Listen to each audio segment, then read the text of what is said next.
झुंझुनू के नौजवानों ने देश की सीमाओं की रक्षा करने में हमेशा अपनी अग्रणी भूमिका निभाई कि उन शहीदों के सम्मान में अपने राजनीतिक उसूलों को छोड़कर उनके चरण छूकर अपने उद्देश्यों की पूर्ति और अपना मान सम्मान की संरक्षा की कामना और परिकल्पना करते। इस माँ के कोख से पैदा होकर माँ भारती की आन बान शान और अस्मिता की रक्षा करता हुआ अपने आप को बलिदान कर गया, पर माँ और बाप के नाम को अमर नहीं कर गया, पूरे छाउसी की धरा को अमर कर गया। पर आपके बेटे छत्रपाल सिंह ने जिंदगी कई सालों तक अपने नामांतर और जमाबंदियां तारीख कर दी है, पैदा कर दी है।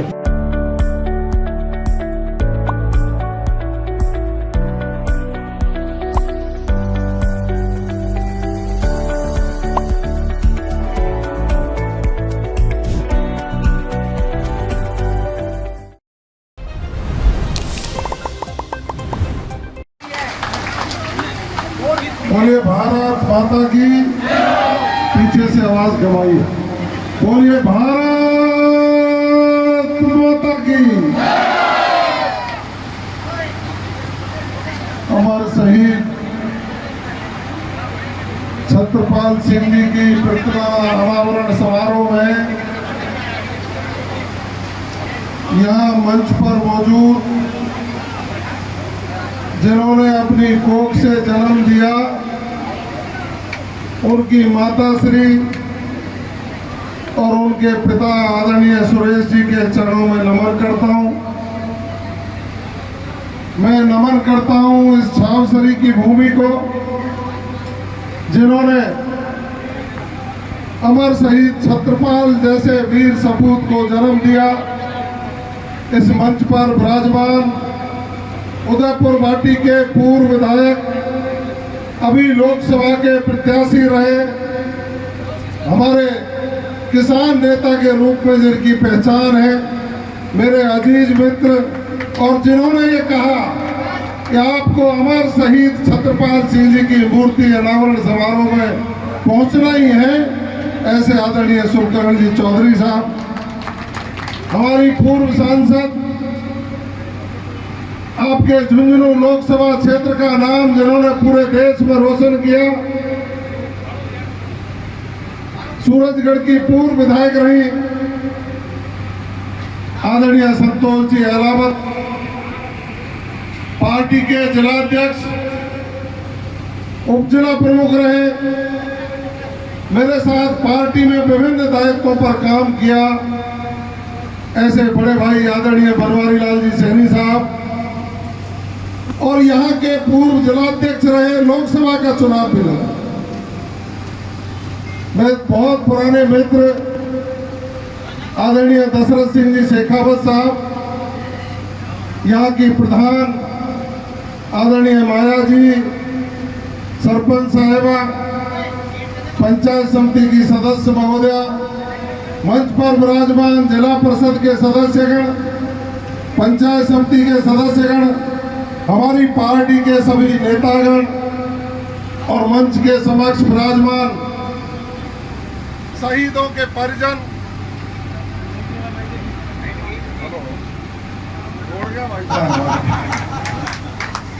मेरे साथ भी ऐसा ही हो रहा है। जब मैं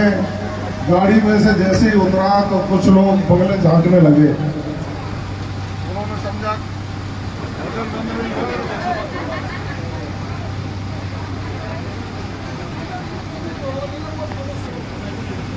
जब आशी बेडम बेडम नाम का प्रचार हो रहा था तो कुछ बड़े बूढ़े मैडम समझ रहे थे, वैदू मैडम।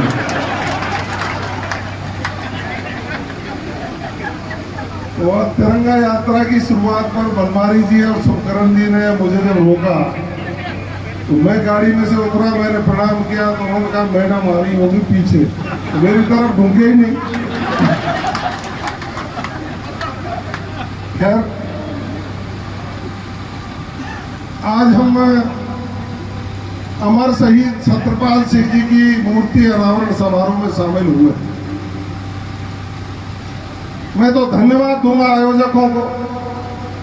सुखकरण जी को और उनकी पूरी टीम, कैसे अमर शहीद की मूर्ति का अनावरण कराकर मुझे भी उन्होंने धन्य कर। हम सब लोग समझते हैं कि झुंझुनू की धरती है, झुंझुनू की भूमि है, ये पवित्र भूमि जिसके हर घर में से नौजवान पैदा होकर सेना में भर्ती होने का जज्बा रखता है, और उसके हर गांव में कोई न कोई वो पवित्र कोख जिन्होंने इस देश को शहीद देने का काम किया। मैं प्रणाम करता हूँ इस भूमि पहल की जो भी है वो तो संचालक ने खत्म कर दी। झुंझुनू के नौजवानों ने देश की सीमाओं की रक्षा करने में हमेशा अपनी अग्रणी भूमिका निभाई, और उसमें छावसारी के हमारे युवा आदरणीय छत्रपाल सिंह जी ने इस देश के प्रति शहादत देकर इस देश के प्रति अपनी प्राण न्यौछावर कर इस प्रत्येक गांव के नौजवान, बुजुर्ग और मां को गौरवान्वित करने का काम किया। हम और आप सब शहीदों के सम्मान में तिरंगा यात्रा निकालते हैं, शहीदों के सम्मान में आयोजन करके शहीदों के परिजनों को सम्मानित करते हैं, लेकिन इन सब के पीछे यदि हम कोई कारण ढूंढेंगे तो उसके पीछे हम पाएंगे कि देश की आजादी के बाद यदि शहीदों को सम्मान देने का किन्हीं लोगों ने काम किया तो आज हमको याद आते हमारे देश के स्वर्गीय प्रधानमंत्री अटल बिहारी जी वाजपेयी। उन्होंने सत्ता संभालने के बाद यह निर्णय किया कि शहीदों के परिवारों उनके जीवन यापन के लिए सरकारें समुचित मदद करेंगी, और जो व्यक्ति किसी कारणवश हमारे देश की सरहदों पर शहीद होगा उसकी पार्थिव देह भी ससम्मान उनके गांव जाएगी, वरना तो पहले कोई टोपी और बेल्ट आया करता। हमारे आदरणीय पूनिया जी हैं पराजित जिला सैनिक संघ के अधिकारी हैं, आज वो भी गौरव महसूस करते हैं और हम भी गौरव महसूस करते हैं कि अब शहीदों के सम्मान में अपने राजनीतिक उसूलों को छोड़कर उनके चरण छूकर अपने उद्देश्यों की पूर्ति और अपना मान सम्मान की संरक्षा की कामना और परिकल्पना करते हैं। आज देश में अनुकूल परिस्थितियां हैं, प्रदेश में अनुकूल परिस्थितियां हैं, शहीदों के परिवारों को किसी भी प्रकार की कोई कमी नहीं आए, उनकी संरक्षा सुरक्षा हो, जीवन यापन करने की व्यवस्था हो, इन सारी व्यवस्थाओं को करने का काम अनुकूल सरकारें कर रही। वरना तो मैं चिंतित हो रहा था, जिस भाई के प्राण 2020 में न्यौछावर हुए हैं, आज दिनांक तक उनकी प्रतिमा का अनावरण नहीं हुआ हो, और आज दिनांक तक उनके नाम पर किसी संस्था का नाम नहीं रखा हो, इसमें कहीं न कहीं पूर्वी सरकारें जरूर दोषी। ठीक बात है, एक राजनीतिक मंच नहीं है, लेकिन शहीद के परिवारों को समय पर व्यवस्थाएं नहीं मिलेगी तो जिम्मेदार लोगों पर आरोप लगाना और जिम्मेदार लोगों के बारे में चर्चाएं करना जरूर बनता। आज हम इस मंच के सामने बैठे, मुझे ज्ञापन दिया है, मुझे मांग पत्र सौंपा है संतोष जी ने। मैं निश्चित रूप से कह रहा हूँ, यहाँ से जाते ही माननीय मुख्यमंत्री जी को आपकी बात पहुँचाऊंगा, और जो जो शहीद परिवारों को सुरक्षा में जो लाभ मिलते हैं, जो उनके लिए संस्थाओं के नाम रखे जाते हैं, मैं कर्नल साहब से भी आग्रह करूंगा कि आप जिला सैनिक कल्याण अधिकारी के रूप में आपका पत्र भी प्रेषित हो जाए, और इस मंच के बात को आगे ले जाकर प्रदेश के मुख्यमंत्री आदरणीय भजनलाल शर्मा जी से आग्रह करके जल्दी से जल्दी आपकी सारी बातों को पूरा करवाने का काम करें। आज प्रदेश की सरकार माननीय भजनलाल शर्मा जी के नेतृत्व में चल रही, आपने 8 महीने का कार्यकाल देखा होगा। 3 महीने का कार्यकाल तो आचार संहिताओं में निकल गया, लेकिन पहली बार ऐसा हुआ है जब किसान के हित की बात कही गई है, पहली बार ऐसा हुआ है जब युवाओं के हित की बात कही गई है, पहली बार ऐसा हुआ है जब शेखावाटी की भूमि को पानी लाने का एमओयू दिल्ली में बैठकर आदरणीय प्रदेश के मुख्यमंत्री भजनलाल शर्मा जी ने मात्र 8 महीने के कार्यकाल में किया। हम और आप सब लोग इसीलिए प्रतिनिधि चुनते हैं कि जो देश में सरकारें बैठेंगी, प्रदेश में में सरकारें बैठेंगी, हमारे और आपके कल्याण की योजनाएं बनाकर उनको लागू करने का काम करेंगी। लेकिन पिछली सरकारों के समय पर युवाओं के हितों पर कुठाराघात हुआ, पेपर लीक हुए। हमारा जो मजदूर है, मेहनत कश किसान, वो 2 वक्त की रोटी पेट बांधकर अपने बच्चे को पहुंचाने का काम करता था, और जब पेपर लीक होते थे तो खून के आंसू रोने लगता था। हमें धन्यवाद देना चाहिए प्रदेश के मुख्यमंत्री जी को कि आपने उस शहादतों को ध्यान में रखते हुए युवाओं के भविष्य को उज्जवल करने के लिए SIT का गठन करके पेपर माफिया पर नकेल कस दी और पेपर लीक करने वाले लोगों को सलाखों के पीछे पहुंचाने का काम किया।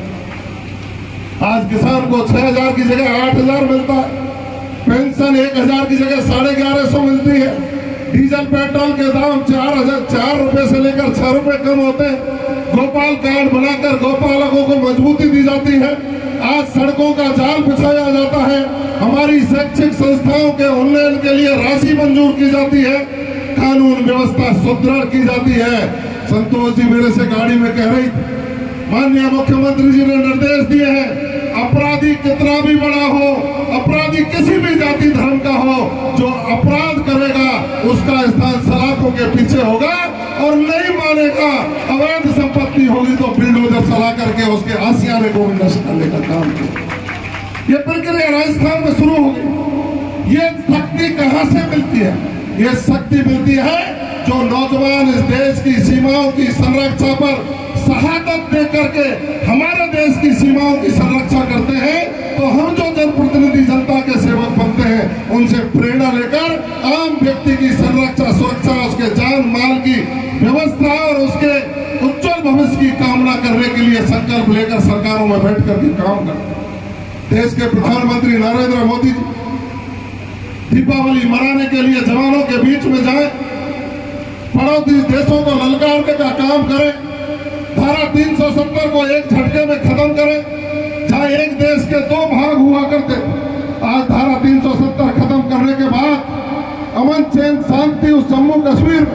में इसलिए चर्चा कर रहा हूं, वो कुपवाड़ा ही वो जगह है जहां हमारे छत्रपाल सिंह शहीद हुए। आज वो अमन चैन और शांति से जीवन जी रहे लोग। देश के प्रधानमंत्री जी जब अंतिम पंक्ति में बैठे व्यक्ति को सशक्त करके राष्ट्र की मुख्यधारा में जोड़ने की योजनाएं लागू करते हैं, और प्रदेश के मुख्यमंत्री भी उसमें 4 चांद लगाकर 2047 में जब देश विकसित देशों की श्रेणी में आए, तो राजस्थान को विकास की दृष्टि से नंबर 1 बनाकर अपनी अहम भूमिका सुनिश्चित करने का काम करते हैं। तो हमारा और आपका सबका फर्ज बन जाता है शहीद छत्रपाल जी से प्रेरणा लेकर इस राष्ट्रवादी सोच के लोगों के साथ खड़े होकर इस देश को विश्व गुरु बनाने के रास्ते पर हम ले चले। मैं युवाओं को कहना चाहूँ, मेरी माताओं को कहना चाहूँ, आपको प्रणाम करना चाहूंगा कि मैं जब भी झुंझुनू में होकर के निकलता हूँ, हर 10 किलोमीटर पर शहीद की प्रतिमा लगी मिलती, हम सब नमन करते हैं और अपने मन में सोचते भी कि यदि ये शहीद नहीं होते, यदि ये नौजवान नहीं होते, तो इस देश की सीमाएं सुरक्षित नहीं। इसलिए देश के लोगों को भाव पैदा हो, राष्ट्र प्रेम पैदा हो। इनकी प्रतिमाओं के आगे से निकलते हैं तो राष्ट्रवादी सोच निकलती है शरीर में, आगे से भाव पैदा होता है। आप लोग एक प्रण लो कि जब भी कोई नौजवान जोड़ा शादी करने जाएगा